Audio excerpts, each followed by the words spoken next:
साथियों नमस्कार। साथियों आप एक्सीलेंस स्टडी के यूट्यूब चैनल देख रहे हैं और आज हमने कल नाव धारा के कुछ बेसिक्स पढ़े थे, कुछ उसके कॉन्सेप्ट समझे थे और कुछ बेसिक सवालों के ऊपर भी चर्चा की थी। आज हम नाव धारा के कुछ महत्वपूर्ण सवाल लेकर के आए हैं जो अक्सर एग्जाम्स में पूछे जाते हैं। तो दोस्तों आज की वीडियो आप सभी के लिए बहुत ही महत्वपूर्ण है और इस वीडियो को छोड़कर ना जाएं, कृपया इस वीडियो को पूरा देखें। इस वीडियो में जो भी हम सवाल करवाने वाले हैं वो एग्जाम्स के आपके पॉइंट ऑफ व्यू से बहुत ही महत्वपूर्ण है तथा इस प्रकार के प्रश्नों में कई बार बच्चे अधिकतर गलतियां कर देते हैं। तो हम इन प्रश्नों को हल करें इसके पहले हम बता दें कि इन प्रश्नों को आज हम दो तरीके, इस प्रकार के प्रश्नों के दो तरीकों के बारे में बात करने वाले हैं।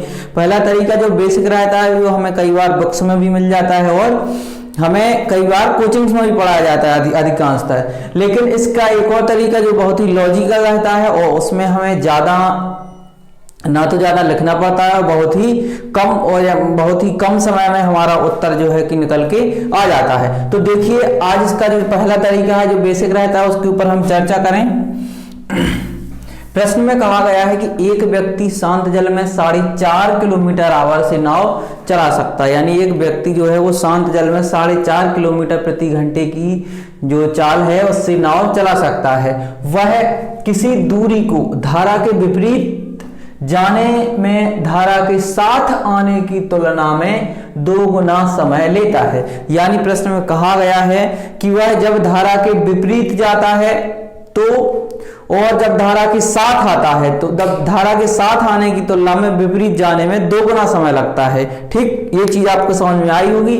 अब फिर इसके बाद पूछा है तो आपको धारा की चाल बतानी है। ठीक दोस्तों, ये चीज वैसे भी कॉमन सेंस वाली है कि जब कोई व्यक्ति धारा के साथ जाएगा तो स्वाभाविक है कि वो कम समय लेगा और जब वो धारा के विपरीत जाएगा तो निश्चित ही वह ज्यादा समय लेगा। ठीक, तो यहां से आप ऐसे भी समझ सकते हैं कि जब वह धारा के साथ जाता है तो समय यदि 1 लेता है और तो धारा के विपरीत में कितना लेता है, 2 लेता है। ठीक, यानी आप कह सकते हैं कि डाउन में यदि समय 1 है तो अप में कितना है, 2। डाउन स्ट्रीम यानी धारा के साथ, अप स्ट्रीम यानी धारा के विपरीत। ठीक, आइए देखते हैं प्रश्न को कैसे हल करना है। यहां आपको धारा की चाल नहीं दी गई है तो पहले ये हम बेसिक तरीके के ऊपर बात कर रहे हैं, लेकिन आपको प्रश्न यहां से हल नहीं करना है, लेकिन ये तरीका आना भी आपको जरूरी है। तो यहां से हम कह सकते हैं कि लेट जो स्पीड है धारा की वो कितनी ले लेते हैं, हम वो ले लेते हैं x किलोमीटर पर आवर। आइए अब जो बात करने वाले हैं हम, आपसे क्या कहा है कि जो शांत जल में उसकी चाल है वो कितनी है दोस्तों, 4.5 किलोमीटर पर आवर। शांत जल में 4.5 किलोमीटर पर आवर है। तो आप हमें बताइए कि जो धारा के साथ वाली स्पीड रहेगी वो क्या रहेगी, वो रहेगी आपकी 4.5 प्लस x। ठीक, ये तो शांत जल की है, प्लस ये क्या है, धारा की स्पीड जुड़ गई। इसके अलावा यहाँ इक्वेशन बनती है और क्या है, धारा के विपरीत की भी चाहिए हमें, विपरीत की यानी शांत जल की माइनस धारा की स्पीड। अब जब आप करते हैं तो ये क्या आ जाती है, धारा के विपरीत वाली। ये रेशियो हमने बना लिया है, क्या है, ये धारा के साथ वाली स्पीड है, धारा के विपरीत वाली स्पीड का जो रेशियो आया है। तो रेशियो किसके बराबर होगा दोस्तों, आपको पता है कि जो दूरी है वो दोनों स्थितियों में कैसी है, धारा के विपरीत धारा के साथ दूरी यदि बराबर है। ये इस बात के ऊपर चर्चा हमने टाइम और स्पीड के चैप्टर में भी की थी कि जहां भी क्या है डिस्टेंस यदि बराबर हो तो वहां पर जो टाइम और स्पीड का रेशियो है वो एक दूसरे के उल्टा रहता है। ठीक, तो यहां पर जो टाइम का रेशियो है वो क्या है, टाइम का जो रेशियो दिया गया है दोस्तों आपको वो कितना दिया गया है, अप और डाउन में। ठीक, अप में कितना दिया गया है, अप यानी धारा के विपरीत जाता है तो समय कैसा लेगा, 2 का, और धारा के साथ में कैसा लेगा, कम, धारा के साथ जाएगा कोई तो कम समय लेगा। तो स्पीड क्या होगी यहां पर दोस्तों, यहां 1 होगी और यहां कितनी होगी, 2 होगी। ठीक, यही चीज हमें जो धारा जो स्पीड का रेशियो है वो यहां से निकाल लेना है। यदि हमें समय का पता है तो हम स्पीड का आसानी से निकाल सकते हैं। रेशियो कितना आ रहा है, 1:2 का। अब देखिए ये क्या है, धारा के साथ की स्पीड है, तो धारा के साथ की स्पीड यानी इसका रेशियो कितना है, 2/1 आ रहा है। ठीक, ये बहुत ही महत्वपूर्ण चीज रहती है। यहाँ पर कई बार बच्चे इसमें गलतियां कर देते हैं कि वो जो रेशियो है इधर वो अक्सर समय का ही रख देते हैं। ठीक, जो हमें दिया रहता है समय का रेशियो कि 2 गुना समय, तो वो क्या है, समय का ही रेशियो रख देते हैं और उत्तर है उनका गलत आने लगता है। तो इस बात का विशेष ध्यान रखना है कि जो रेशियो रखना है वो आपको स्पीड का रेशियो रखना है, ना कि समय का। क्यों? क्योंकि सामने जो चीज लिखी है वो क्या है, स्पीड है, अप और डाउन की स्पीड है, तो जो रेशियो है वो भी किसका रहेगा, स्पीड का ही रहेगा, ना कि समय का। आइए इसको आगे सॉल्व करते हैं। इसका यहां गुणा होगा इसका यहां, ये कितना आ रहा है 4.5 प्लस x बराबर 4.5 इंटू 2 कितना हो जाएगा, ये 9 माइनस 2x। इधर से क्या होगा, अब ये इधर आएगा, यानी 2x प्लस x कितना हो जाएगा, ये 3x बराबर 9 माइनस 4.5। तो x की वैल्यू कितनी आ रही होगी दोस्तों, 4.5/3।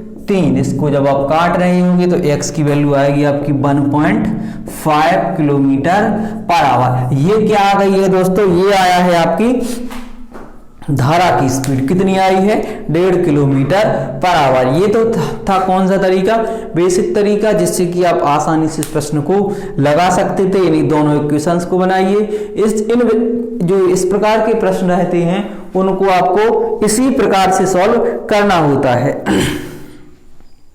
आइए अब हम इसके एक और तरीका रहता है जो बहुत ही लॉजिकल रहता है और आप उससे प्रश्नों को आसानी से निकाल सकते हैं। उससे क्या करना होता है, आपको पता है कि अप और डाउन जो स्पीड रहती है उसका रेशियो तो हमें निकालना ही है दोनों स्थितियों में। ठीक, तो जो टाइम रहता है अप में और डाउन में, या अप का डाउन का हो या शांत जल और डाउन का हो या शांत जल और अप का हो, उससे फर्क नहीं पड़ता। ठीक, तो जो स्पीड है और टाइम, इस टाइम का रेशियो कितना है, धारा के साथ में टाइम कैसा लग रहा है, 2 डाउन में 1, तो स्पीड इसकी क्या होगी, उल्टा रहता है तो ये 1 होगा और ये कैसी होगी, 2 होगी। ठीक, आइए अब इस प्रश्न को हम हल आसानी से कर सकते हैं। आपको पता चल गया है कि डाउन में स्पीड कैसी है, सॉरी अप में स्पीड कैसी है 1, डाउन में स्पीड कैसी है 2। ये क्या है, अनुपातक वैल्यू दी गई है, ये अनुपातक वैल्यू दी गई है। इस प्रश्न को हल करें हम तो देखिए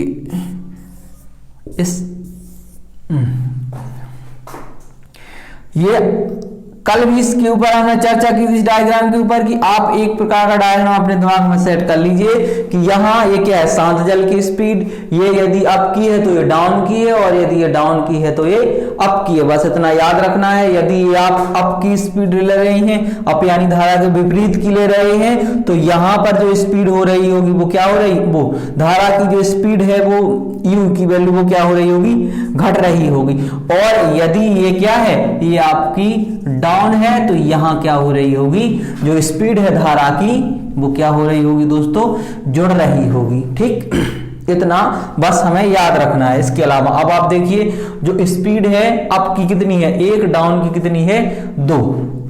और आपको पता है कि शांत जल की जो स्पीड आती है वो कैसे आती है, अप प्लस डाउन बटे 2, यही करते हैं तभी क्या है, हमें शांत जल की स्पीड मिलती है। तो शांत जल की कैसे आएगी, 1 प्लस 2 बटे 2। ये कितना हो रहा है, ये कितनी आ रही है 3 बटे 2, यानी ये इधर से कितना आ जाएगा 3 बटे 2 यानी 1.5। ये क्या आ रही है 1.5 यहाँ पर शांत जल की स्पीड आ रही है। क्या है, अनुपात की वैल्यू दी गई, ये आपकी एग्जैक्ट वैल्यू नहीं आ रही है। अभी हम इसकी तुलना करेंगे, इसके बाद हम उसकी एग्जैक्ट वैल्यू पर पहुंचेंगे। ये क्या आ रहा है, तो ये आपका अनुपातक मान आ रहा है। क्यों, क्योंकि 2 और 1 क्या है, ये भी अनुपात है, तो ये भी अनुपात ही निकलेगा यहां से। अब देखिए, अब आपसे को पता है कि शांत जल की चाल कितनी है 4.5। ये सिर्फ आपको हम समझा रहे हैं, इसलिए हो सकता है थोड़ा आपको टाइम लगे इस चीजों में, लेकिन जब ये चीज एक बार आपके माइंड में क्लियर हो जाएगी, इसके बाद आपको इसमें बिल्कुल भी समय नहीं लगने वाला। आप मौके की निकाल सकते हैं, इनका दोनों का रेशियो रखा, इस दोनों को जोड़कर किसकी निकाल ली, इसकी निकाल ली, या इनको घटा करके आप इसकी भी निकाल सकते हैं। लेकिन हमें जो वैल्यू दी है वो किसकी दी है, शांत जल की दी है, तो आपको ये निकालना अनिवार्य है।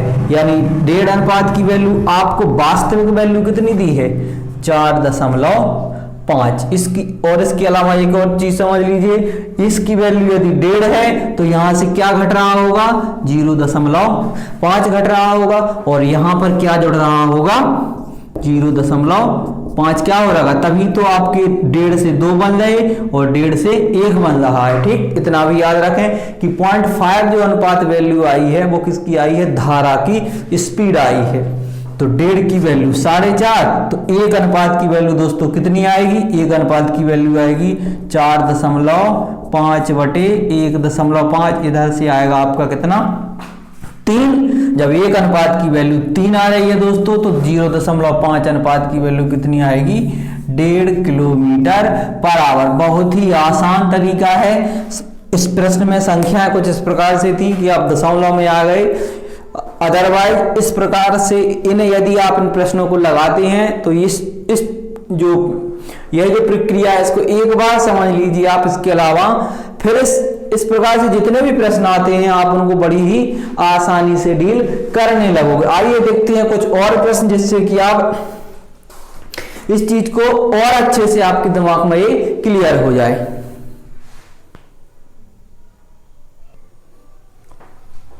आइए दोस्तों, एक और प्रश्न लिखा है, बहुत ही आसान सवाल है।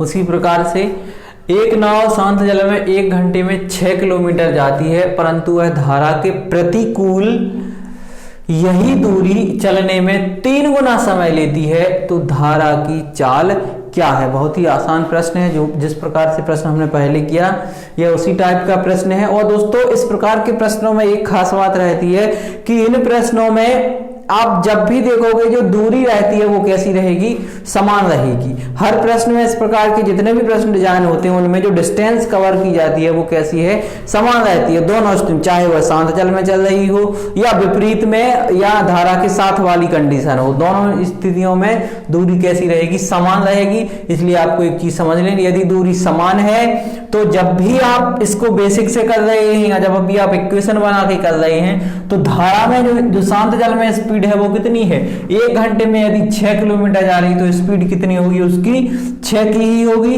और जो धारा के साथ की स्पीड होगी वो कितनी होगी, धारा के प्रतिकूल यानी धारा के विपरीत जा रही है। ठीक, अनुकूल होती तो धारा के साथ, प्रतिकूल यानी धारा के विपरीत, तो धारा के विपरीत की कितनी होगी, 6 माइनस x। तो यदि आप बेसिक से जाते हैं तो 6 बटे 6 माइनस x। आपको पता है कि जो समय का रेशियो है वो कितना है इसका, यदि धारा के विपरीत 3 जाती है तो धारा के साथ 1 में चली जाती है। यही कहा ना, 3 गुना है। यानी यदि समय यहाँ टाइम, यदि यहाँ 1 लगता है तो यहाँ कितना लगता है, 3 का लगता है। लेकिन ये क्या है, ये स्पीड है, तो जो रेशियो आप रखेंगे वो भी किसका रखेंगे, स्पीड का। चूंकि यह समय का रेशियो है तो आपको किसका रखना है, स्पीड का। और आपको पता है कि यदि डिस्टेंस समान है तो टाइम और स्पीड का रेशियो एक दूसरे के उल्टे रहता है, अर्थात ये 3 बटे 1। इस प्रकार से रेशियो आप सेट करेंगे। यहां से आप देखोगे इसका गुणा इधर 6 बराबर 3 छंग 18 माइनस कि 3x, और यहां से आप देखोगे ये कितना आ जाएगा, इधर से 3x माइनस बराबर 18 माइनस 6। तो x की जो वैल्यू आ रही होगी वो कितनी आएगी, 12 बटे 3 यानी 4 किलोमीटर पर आवर। ठीक, ये क्या है, बेसिक तरीका रहता है, यहां से आप आसानी से निकाल भी सकते हैं। इसके अलावा एक तरीका और था जिसके बारे में भी बात कर रहे हैं। ठीक, ये क्या है, यदि ये अप है तो ये कैसा है, डाउन है। ठीक, ये यानी ये धारा के विपरीत है तो ये धारा के साथ, यहाँ धारा के विपरीत और धारा के साथ की बात बिल्कुल नहीं हो रही है। यहाँ बात किसकी हो रही है, यहाँ बात हो रही है शांत जल की और धारा के विपरीत की। ठीक, तो यहाँ ये यदि धारा के विपरीत है, ये कैसा है, ये शांत जल की स्पीड है। तो आप इस प्रश्न को तो और आसानी से किया जा सकता है कि तो जो स्पीड रहेगी वो धारा के साथ की स्पीड कितनी रहेगी। यहाँ से आप आसानी से जो टाइम का रेशियो इसका जो स्पीड का जो टाइम का रेशियो है वो स्पीड का रेशियो उसका कैसा रहेगा दोस्तों, उसका हमेशा कैसा रहेगा, उल्टा रहेगा। तो यहाँ से इस प्रश्न को आसानी से निकाल सकते हैं कि जो स्पीड रहेगी वो शांत जल में यदि कितनी है 3, तो धारा के साथ कितनी रहेगी 1 की रहेगी। ठीक, यदि शांत जल में स्पीड कितनी की है, क्यों? क्योंकि जो टाइम था वो धारा के साथ 3 था, तो स्पीड कैसी, स्पीड का रेशियो पलट जाता है यहाँ पर। तो यहाँ से आप देखोगे यदि ये 3 है 1 है तो आपको पता है क्या घट रहा होगा 2। तो ये क्या अनुपातिक मान है, अभी ये एक्चुअल वैल्यू बिल्कुल भी नहीं है आपको। तो ये क्या घटती है, धारा की स्पीड घटती है, तभी क्या है धारा के विपरीत की स्पीड मिलती है हमें। तो यहाँ से आपको पता है कि शांत जल में जो स्पीड है वो कितनी है 6 किलोमीटर पर आवर। तो आपको पता है 3 अनुपात की वैल्यू कितनी आ गई 6, तो 1 अनुपात की वैल्यू कितनी आएगी 2 किलोमीटर पर आवर। तो यहाँ पर किसकी वैल्यू निकालनी है हमें 2 अनुपात की, 1 की वैल्यू 2, तो 2 अनुपात की वैल्यू कितनी आएगी 2 × 2 यानी 4 किलोमीटर पर आवर। इस प्रश्न को आप थोड़ा सा हो सकता है यहाँ से समय लगे, लेकिन ये बात बिल्कुल आप समझ लीजिए, एक बार जब ये कॉन्सेप्ट आपके माइंड में क्लियर हो जाए, इसके अलावा फिर समय कहीं नहीं लगना वाला। बस आपको इन रेशियो का या ध्यान रखना है। आप या हर बार एक डायग्राम बना लें, या आप ऐसा भी कर सकते हैं, आपको पता है कि जो धारा के विपरीत जाना है वहां कैसा है समय आपका ज्यादा लगना है, तो ज्यादा लगना है तो आपको पता है रेशियो में पलटना पड़ता है। तो जो भी टाइम का रेशियो रहेगा, ठीक, अप और स्टिल यानी शांत जल में अप में कितना रहेगा टाइम 3 का लग रहा है, इधर कितने का लगेगा 1 का। तो जो स्पीड है वो कितनी आएगी 1 इधर और 3 क्या आएगी इधर, यानी शांत जल में स्पीड यदि 3 है तो अप में कितनी है या धारा के विपरीत कितनी है या धारा के प्रतिकूल कितनी है स्पीड 1 की रहेगी। तो इस प्रकार से रेशियो को रखिए, फिर आप इस धारा की वैल्यू या अनुपातक जो भी मान रहेगा उसको आप यहां से निकाल सकते हैं। इसमें से जब आप ये घटाते हो तभी तो हमें ये प्राप्त होता है। आप देख रहे हैं 3 में से 2 घटेगा तभी हमें कितना मिलेगा 1 मिलेगा, यानी 2 अनुपात किसका मान है धारा का मान है। तो 3 की वैल्यू कितनी दी गई है 6 किलोमीटर। आप क्यों, क्योंकि शांत जल में जो नाव की चाल है वो कितनी है 6 किलोमीटर, यानी 3 अनुपात की वैल्यू 6, तो 1 की वैल्यू कितनी रहेगी 2 किलोमीटर पर आवर। आशा करता हूं इसमें आपको निकालने में समस्या नहीं आएगी, क्योंकि ये चीज कॉमन सी रहती है कि जब 3 अनुपात की वैल्यू 6 तो 1 की कितनी रहेगी 6/3, यहीं से निकलता है कितनी आएगी 2 किलोमीटर पर आवर। और जब 1 अनुपात की वैल्यू 2, तो 2 की, क्योंकि हमें इसी का मान निकालना है 2 का, तो 2 की वैल्यू कितनी आ जाएगी 2 × 2 यानी 4 किलोमीटर पर आवर। जो धारा की चाल है वो कितनी आएगी 4 किलोमीटर पर आवर। यहां से आसानी से आप इस प्रकार के प्रश्नों को हल कर सकते हैं। और आशा करता हूं ये वीडियो आपको पसंद आया होगा। यदि वीडियो पसंद आया है तो चैनल को सब्सक्राइब करें दोस्तों, वीडियो को लाइक करें और अधिक से अधिक शेयर करें तथा अपने कमेंट हमें जरूर लिखते रहें। देखते रहिए आप एक्सीलेंस स्टडी का यूट्यूब चैनल, और हम अब मिलते हैं हम अगले वीडियो में किसी नए टॉपिक के साथ।